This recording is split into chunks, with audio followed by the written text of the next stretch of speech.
on the recording. Yes.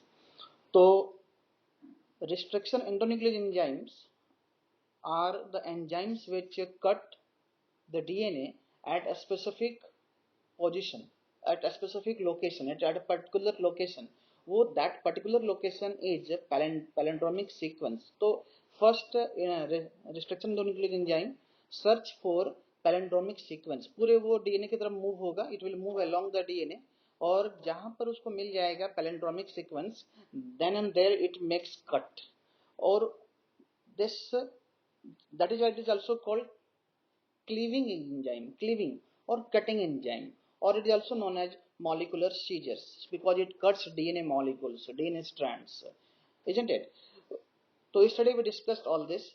Now nomenclature part we started yesterday but we could not discuss. So today we'll discuss from here nomenclature, how the nomenclature of restriction enzyme is made or is done. तो आप एक enzyme का नाम बताइए, जैसे कि इक्वा, the first, can you tell me what was the first, which was the first restriction endonuclease enzyme discovered और isolated?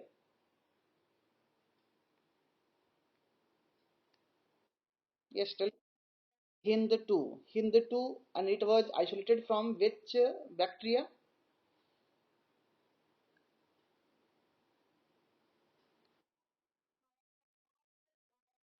Yeah, Haemophilus influenza, and isolated by three scientists who were there. कौन कौन थे वो? Yes, Smith, Wilcox and Kelly in 1968. ठीक है. तो these are actually जो ये enzymes है, these enzymes are present in bacterial cells. Bacterial cell में ये enzymes होते हैं, वहीं से इसको isolate करना होता है. तो bacterial cell में इसका what is the role? It is protective in nature. It provides, it supports the defense mechanism. तो उसके defense mechanism में help करता है. तो वहीं से इसको हम रिस्ट्रिक्शन, वहीं से इसको आइसोलेट करेंगे. तो different bacterias have a different restriction enzymes. तो let us see one more enzyme like Eco R I. तो Eco R I, this enzyme Eco I नहीं है एक्चुअली, वो फर्स्ट है. Eco first, Eco R first, Eco R first. तो अब इसमें nomenclature में जब देखेंगे तो जो फर्स्ट लेटर है that is capital letter, that comes from the genus of that bacteria, genus name of that bacteria. आप किसी भी ऑर्गेनिज्म का साइंटिफिक नेम जब लिखते हैं तो उस साइंटिफिक नेम में जो फर्स्ट नेम होता है on the basis of their genus, and second name जो होता है on the basis of their species. तो first name is always written in capital, starts with capital letter. तो ये जो कैपिटल लेटर है that is the name of genus name, and next two letters is the specific name और species name of that bacteria. And next जो letter आएगा, next letter can B of there strain. वो strain, जिस strain से उसको निकाला हुआ, मतलब वो कौन सा स्ट्रेन था उसका, ठीक है, उस बैक्टीरियल सेल का, उस एंजाइम का कौन सा स्ट्रेन है, तो स्ट्रेन पार्ट है वो. और जो रोमन लेटर में जो यहाँ नंबर लिखा रहेगा that is their order of isolation, किस ऑर्डर में उसको आइसोलेट किया. तो लेट अस डिस्कस वन और टू मोर एंजाइम.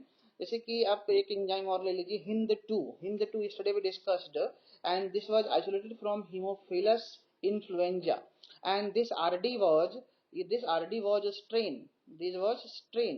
तो ये स्ट्रेन के नेम से है, और ये 2 जो है जो रोमन लेटर में है that was order of their isolation. ठीक है. इसी तरह से कुछ एग्जाम्पल और लेते हैं. जैसे मान लीजिए एक है बाम एच क्या 1, बाम एच फर्स्ट. तो बाम एच फर्स्ट अगर हम बात कर रहे हैं तो बाम एच फर्स्ट में दिस बी क्या होगा, first letter capital letter, this will be of their which name, genus name. तो genus this that is first letter B जो है दैट बी इज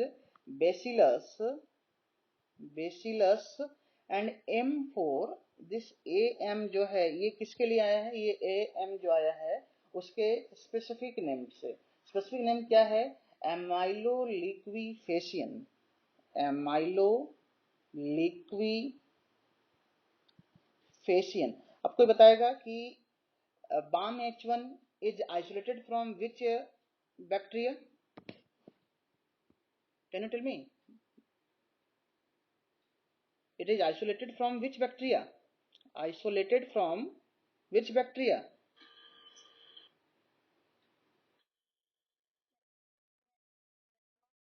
Yes, तो सिंपल है कि it is isolated from Bacillus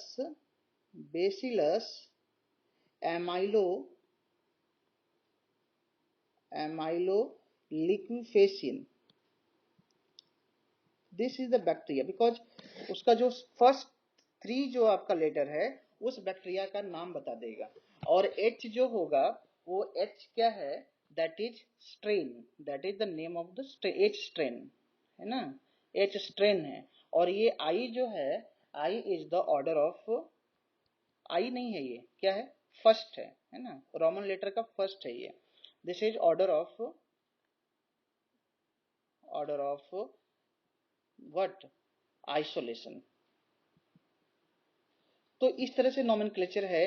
अब आप बताएंगे थोड़ा एक और चीज है, एक बैक्टीरिया है इको R1, अभी हम लोगों ने देखा था इको R1। एक और हम एग्जांपल लेंगे, I take one more example, that is eco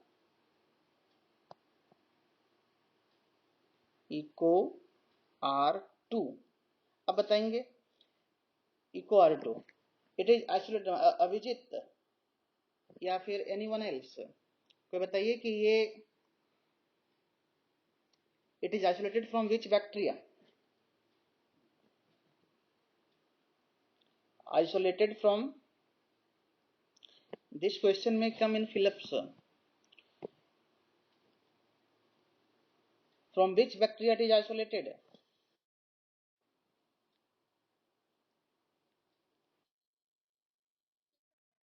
ये सिंपल है, E coli, E for Escherichia and CO for coli, और सिंपल शॉर्ट में ई कोलाई बैक्टीरिया से। R is the strain, R जो है, आर इज द स्ट्रेन। अब ये जो आइसोलेट किया गया था इसको आर 245 स्ट्रेन से किया गया था। तो देखिए ये आर जो स्ट्रेन है, आर जो स्ट्रेन हो गया, ये आर जो है दैट इज स्ट्रेन, और ये जो 2 जो लिया है that is 2 is this order, इसका फर्स्ट लेटर ले लिया है, तो this is order of that 245 का ये फर्स्ट लेटर है, ठीक है, द ऑर्डर ऑफ आइसोलेशन। तो in this way the naming of क्या कह सकते हैं, restriction endonucleotide enzyme is done. और वन मोर थिंग कि it cuts at a particular sequence, वो सीक्वेंस का नाम क्या है? दैट इज रिकॉग्निशन सीक्वेंस और of endonucleotide enzyme is palindromic sequence. वो पहचानता है पहले कि कौन से सीक्वेंस पे कट मारना है, तो वो सीक्वेंस कौन सा होता है? That is palindromic sequence and it is recognition sequence first because it recognize first and that location where palindromic sequence are present. तो पैलिंड्रोमिक सीक्वेंस जहां मिलेगा it makes cut. Eco R1 के लिए क्या एक फिक्स है कि it always makes cut between G and A, ये हमेशा दोनों स्ट्रैंड पर G और A के बीच कट मारेगा। It makes cut between G and A nucleotides, ठीक है। तो द सीक्वेंस ऑफ, और व्हाट इज पैलिंड्रोम्स? पैलिंड्रोम्स मलयालम, मलयालम को अब इधर से भी पढ़िए तो मलयालम, राइट साइड से भी पढ़िए मलयालम, लेफ्ट साइड से भी Malayalam, so from both side it is read as Malayalam. उसी तरह से पैलिंड्रोमिक सीक्वेंस को भी आप राइट से लेफ्ट से दोनों साइड से पढ़ेंगे, it will be read as similar. जैसे GA गा TTC, GAA TTC, इधर से भी पढ़ेंगे आप तो GA TTC, तो दिस इज पैलिंड्रोमिक सीक्वेंस। तो sequence of base pairs read the same on both the DNA strand, but condition is, but there is condition. What is that condition beta?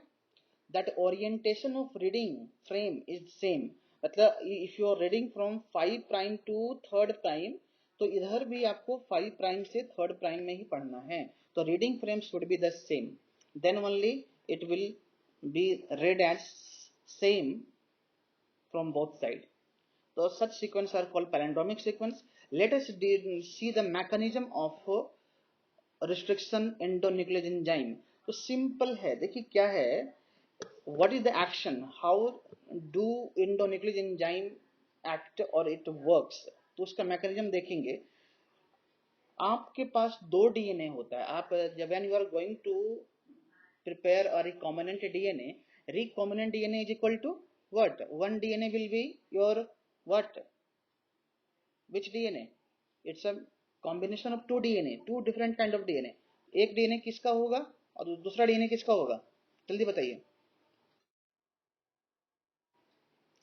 Recombinant DNA means what? हाँ बोलिए. Recombinant DNA is equal to, एक आपका vector DNA होगा, vector DNA, और दूसरा DNA आपका कौन सा डीएनए होगा? प्लस, यस, फॉरेन डीएनए होगा. तो ये दो डीएनए आप, यस, दो डीएनए जब मिक्स करेंगे then you will get recombinant DNA. तो दोनों डीएनए के साथ सेम प्रोसेस चलता है, पैरेलली दोनों के साथ सेम प्रोसेस चलेगा. तो फर्स्ट क्या है, we have to isolate both the DNA. दोनों डीएनए को आइसोलेट कर लिया. ये फॉरेन डीएनए किसी भी ऑर्गेनिज्म से आइसोलेट किया, और vector DNA we have isolated from where? From bacterial cell. ठीक है, प्लाज्मिड डीएनए. तो उसको आइसोलेट करने के बाद we have to make cut on that. Cut देखिए कहाँ मारेगा, कट है endonuclease enzyme makes a cut on the DNA strand, both the DNA strand पर वो कट मारेगा. लेकिन we are going to cut with Eco R1 से. Eco R1 is endonuclease enzyme, है कि नहीं है? अभी ये बताया था, अभी जस्ट बताया था आपको कि ये कट कहाँ मारता है. It make cuts between which base, which nucleotides? Between G and A. Just now I told you कि it always makes cut between G and A on both strands में. तो आइए देखिए, ये आपका वेक्टर डीएनए है, आपने वेक्टर डीएनए आइसोलेट किया और इस एरिया में आपको ये सीक्वेंस मिल रहा है. देखिए क्या क्या मिल रहा है, GAATTC. इधर GAATTC, ये पैलिंड्रोम्स है या नहीं है? इज इट पैलिंड्रोम्स, है या नहीं?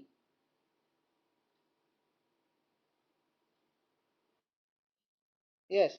और ये आपका फॉरेन डीएनए है. This is vector DNA and this is foreign DNA. अब देखिए इस फॉरेन डीएनए पर भी इंडोन्यूक्लियस एंजाइम पहले क्या सब तरफ ये मूव होगा, जहां भी उसको पैलिंड्रोम मिलेगा उधर रुकेगा और वहीं पर कट मारेगा. तो ये पूरे एंजाइम, ये पूरे डीएनए स्ट्रैंड में again it gets palindrome sequence in foreign DNA also. दोनों को याद रखिए कि अगर आप रिकॉम्बिनेंट डीएनए बनाने जा रहे हैं तो you have to cut both DNA, vector DNA and foreign DNA with the same enzyme, same restriction enzyme. एक ही restriction enzyme से आप दोनों को कट करेंगे. आप इको R1 से अगर कट मार रहे हैं इसको, तो इसको भी आपको इको R1 से ही कट मारना है. अगर आप इसको मान लीजिए बाम H1 से कट मार रहे हैं तो इसको भी आप बाम H1 से कट मारेंगे. इसको अगर आप हिंद 2 से कट मार रहे हैं तो इसको भी हिंद 2 से ही कट मारना है. दोनों, both the DNA should be cut with the same restriction endonuclease enzyme, याद रखिएगा ये. ठीक है, तो अभी ये कट मारेगा उस पर. तो ये कट कहाँ? पैलिंड्रोम सीक्वेंस पे मारेगा. पैलिंड्रोम सीक्वेंस को मिल गया, इस डीएनए स्ट्रैंड पर भी मिल गया, इस डीएनए स्ट्रैंड पर भी मिल गया. अब ये कट कहाँ देगा? G और A के बीच में. देखिए यहाँ G और A के बीच ये कट मारा, यहाँ G और A के बीच कट मारा.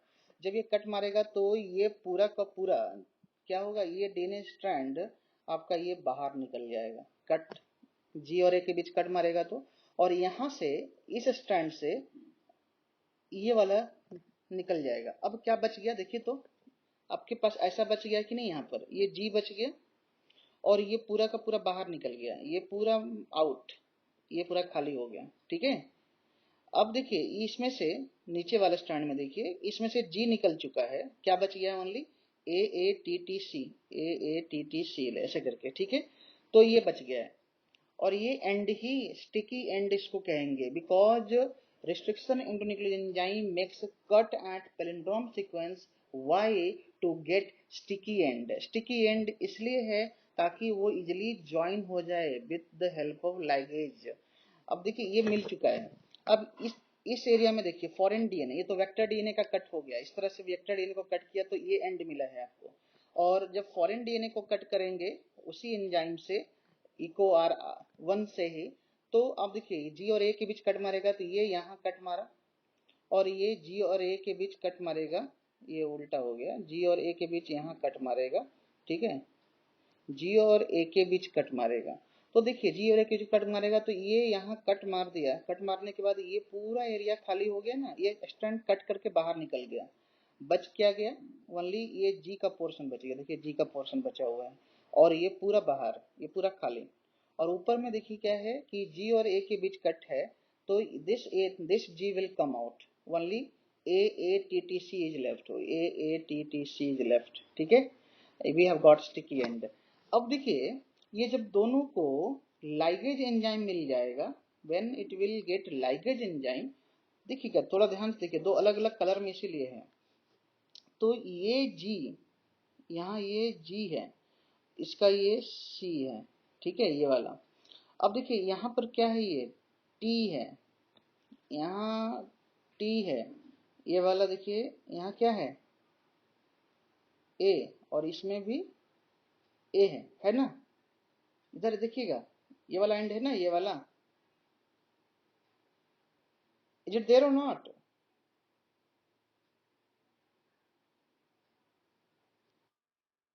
हाँ, थोड़ा सा थोड़ा रिस्पॉन्ड करते जाएंगे तब मुझे लगेगा ना कि आप समझ रहे हो, नहीं तो ऐसा लगता है कि आई एम गोइंग रॉन्ग। उसके बाद फिर इस पोर्शन को देखिए, इस पोर्शन को देखेंगे, ये वाला पोर्शन जाके यहाँ अटैच हो रहा है, इस जगह पे अटैच हो रहा है। तो देखिए जब अटैच होगा तो टी का कम्प्लीमेंट्री क्या होगा, टी का कम्प्लीमेंट्री ए होगा ना, होगा या नहीं होगा? फिर ये जाके यहाँ से अटैच होता है, अटैच हो गया, फिर इस टी का भी कम्प्लीमेंट्री ये जा करके अटैच हो गया, तो ए, फिर ये टी यहाँ से अटैच होगा टी, ठीक है, ये वाला टी ये यहाँ अटैच होगा ए टी। देख रहे हैं कि ये आपस में क्या है, ये कम्प्लीमेंट्री है या नहीं है, इजिली ज्वाइन होने वाला स्ट्रैंड है कि नहीं है, ये both side they are complementary base pairs, तो दे विल इजिली अटैच्ड। तो जब when they are easily attached then we can say that these are the sticky ends, ये दोनों एंड जो है वो स्टिकी एंड्स है, because both have complementary base pairs. और इस पेयर्स के पास क्या था, इसका जी था, देखिए इसके पास ये जी था और इसकी ये सी है। तो देखिए अभी इधर भी क्या मिल गया, जी ए ए टी टी सी, इधर भी जी ए ए टी टी सी, अब ये दोनों अटैच हो गया, and this is what, this is your recombinant DNA, because it is now the combination of this DNA is foreign DNA और this DNA is which DNA, vector DNA है या नहीं है, दिस इज दिस, ये जो है आपका foreign DNA, this is foreign DNA and, और ये जो नीचे वाला जो डीएनए है, ये वाला जो डीएनए स्ट्रैंड है वो आपका वेक्टर डीएनए है। So this is how we get recombinant DNA. तो this in this way in this way endonuclease enzyme works. तो this is the mechanism of action of endonuclease enzyme.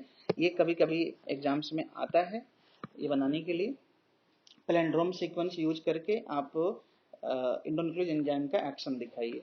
तो we have got recombinant DNA by using enzyme, enzyme का particular enzyme का नाम भी दे देगा, eco R1 से हमने बनाया है, because Eco R1 makes cut between A and G. Is it clear now?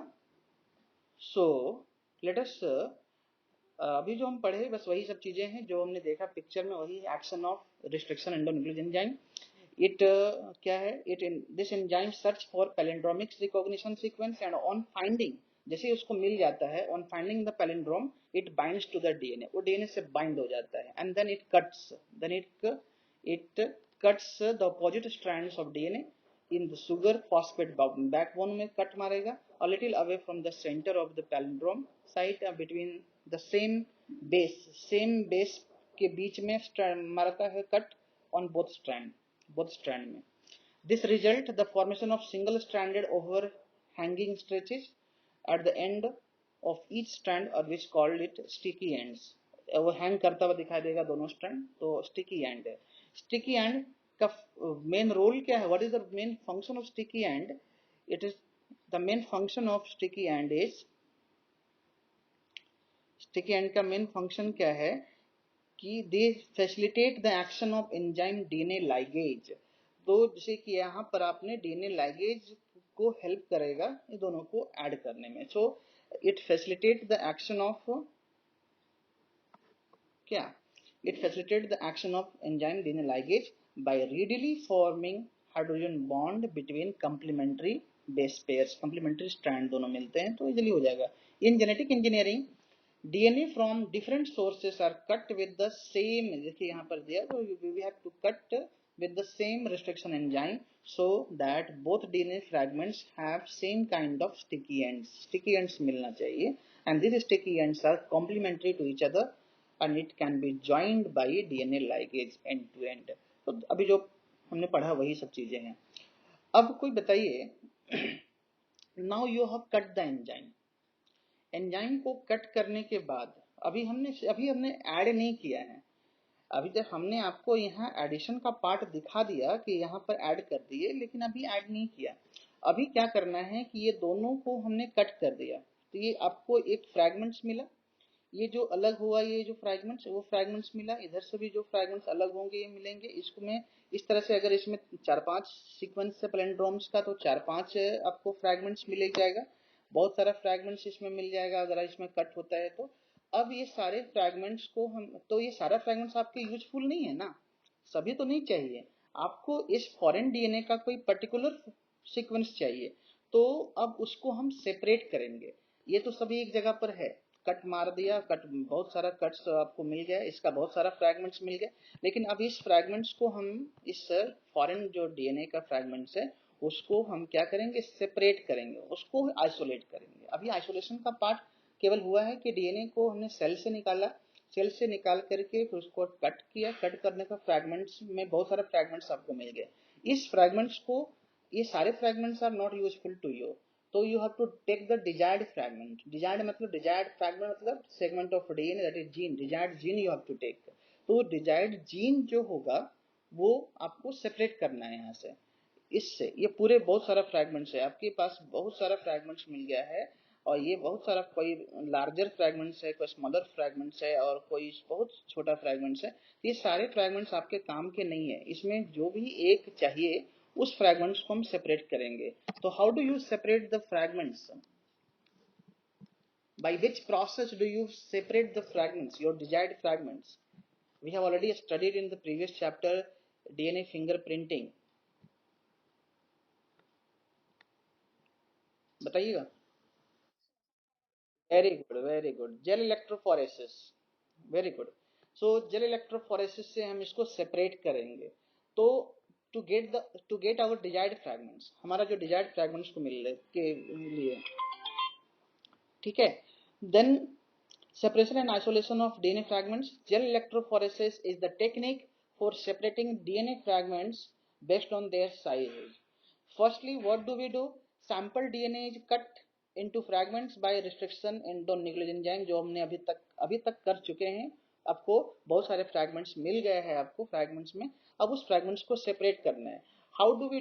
We take gel electrophoresis machine, उसमें बहुत सारा ये क्या होता है बताइए, अभी आप जरूरत नहीं है मुझे ज्यादा बोलने के लिए, आप बोलिए।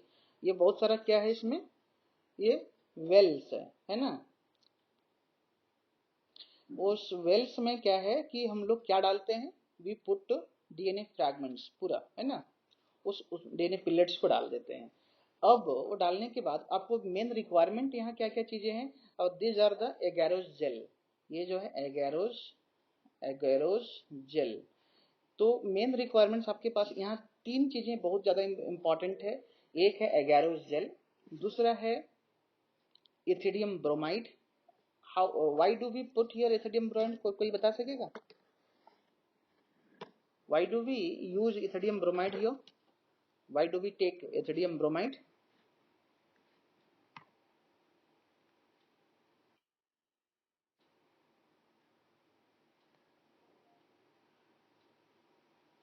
Yes, tell me.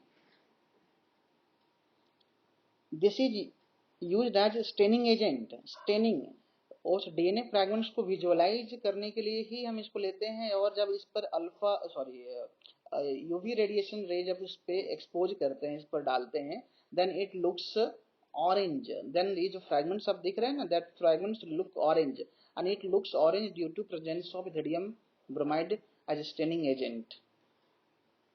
ठीक है ना। तो डीएनए फ्रैगमेंट्स, अब देखिए इसमें डीएनए फ्रैगमेंट्स को हम अटैच कर देते हैं, यहाँ पर इस एंड को हम जोड़ देते हैं कैथोड से, और इस एरिया को हम जोड़ते हैं एनोड से, पावर सप्लाई। ठीक है। अब जब जोड़ने के बाद तो this electric field is created, now the electric field is generated, and what happens when electric current is passed, when circuit is complete, then electric current is passed through it. When electric current is passed, what happens? DNA starts moving. लेकिन DNA is negatively charge, आप थोड़ा बताएंगे, DNA is negatively charge और positively charge?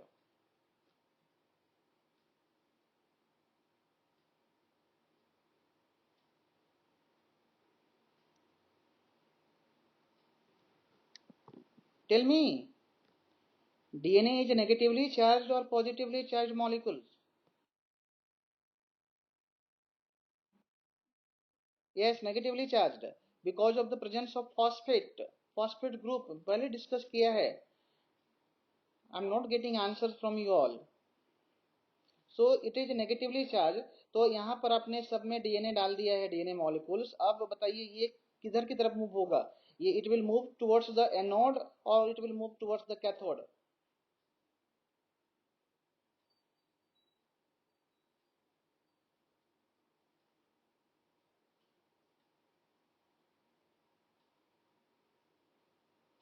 अरे ये anode positively charge ना terminal से, ये माइनस से, कैथोड नेगेटिवली चार्ज टर्मिनल से, तो it will move towards which terminal? Positively charged terminals, no?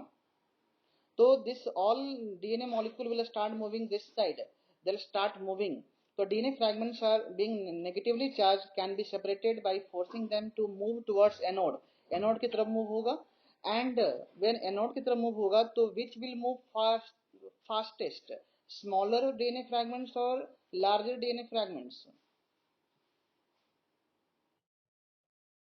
Smaller will move faster, तो स्मॉलर विल गो अहेड। तो सबसे आगे जो होगा समझिए कि वो स्मॉलेस्ट डीएनए फ्रैगमेंट्स है, और जो सबसे पीछे जो रह गया वो लार्जर डीएनए फ्रैगमेंट्स है। तो DNA fragments are moving ahead and with a faster speed. तो smaller molecule will go ahead, move, it will be towards more near to anode terminals, और जो लार्जेस्ट होगा वो that will be near to cathode terminals. ठीक है। and this moves on the basis of their density and size also. तो this is used to separate, इस तरह से आप देख रहे होगे कि larger और smaller separate हो चुका है। तो this is why we do gel electrophoresis to separate smallest and largest, मतलब smaller और larger DNA bands। अब इसको देखने के लिए आप क्या करेंगे? you have to expose it to ultraviolet radiation in the presence of ethidium bromide staining agent. Due to presence of ethidium bromide, it looks orange. So DNA fragments are seen as orange colored bands. ऐसा लगेगा कि orange color, ये सारे जो bands हैं ना green green नहीं है, ये सभी आपको orange जैसा दिखाई देने लगेगा। This will all look orange bands, and because of ethidium bromide, all will look like orange bands। ठीक है। तो एंड दिस, फिर क्या करना है कि इस डीएनए जो सेपरेट हो गया है, आपको जो डिजायर्ड डीएनए है आप इसको वहां से अलग कर लेंगे। यू हैव टू कट, ये जेल में ये चिपका हुआ है, जेल में एकदम वो फिक्स है, तो we have to cut it. Your separated DNA, जो आपको डीएनए चाहिए आप उसको ले लीजिए। तो separated DNA bands are cut out and extracted from the gel piece. Gel से उसको अलग करेंगे। This process called elution. ठीक है, वेरी इंपॉर्टेंट। आप मान लीजिए इसको कट कर लिया, इसको खुरेच करके बाहर निकाल लिया कट करके, तो दिस इज कॉल्ड इल्यूशन। ठीक है। और उसके बाद इस जो, अब इसको बाहर निकाल लिए, इस डीएनए को, इस बैंड को बाहर निकाल लिया। अब इस डीएनए बैंड को क्या करना है, इसको बाहर निकाल करके इसको वेक्टर डीएनए से ज्वाइन करेंगे। ठीक है। वेक्टर डीएनए से ज्वाइन करेंगे, you will get recombinant DNA. Then purified DNA fragments are used to form recombinant DNA which can be joined with cloning vector. Vector से इसको ज्वाइन कर देंगे तो आपको रिकॉम्बिनेंट डीएनए मिल जाएगा. तो इस तरह से जो desired DNA you have separated out by a process gel electrophoresis. Is it clear to all of you? Any doubt? Gel electrophoresis, why is it done? For simple है, for separation and isolation of DNA fragments. Which DNA fragments? Which you want, which you desire to get. ठीक है, और उसी को फिर आप जा करके उसी का यूज करके आप बनाएंगे रिकॉम्बिनेंट डीएनए. ठीक है, your desired gene is separated by this process. And here three main requirements for gel electrophoresis. जल्दी से बताइए, three main requirements for gel electrophoresis. जल्दी से. agarose gel, yes, agarose gel. Then yes, ethidium bromide staining agent, ethidium bromide. And one more, electric field, electric field. ये three important things are required here for gel electrophoresis. ये तीनों है, then you can easily separate your desired DNA. Is it clear all of you?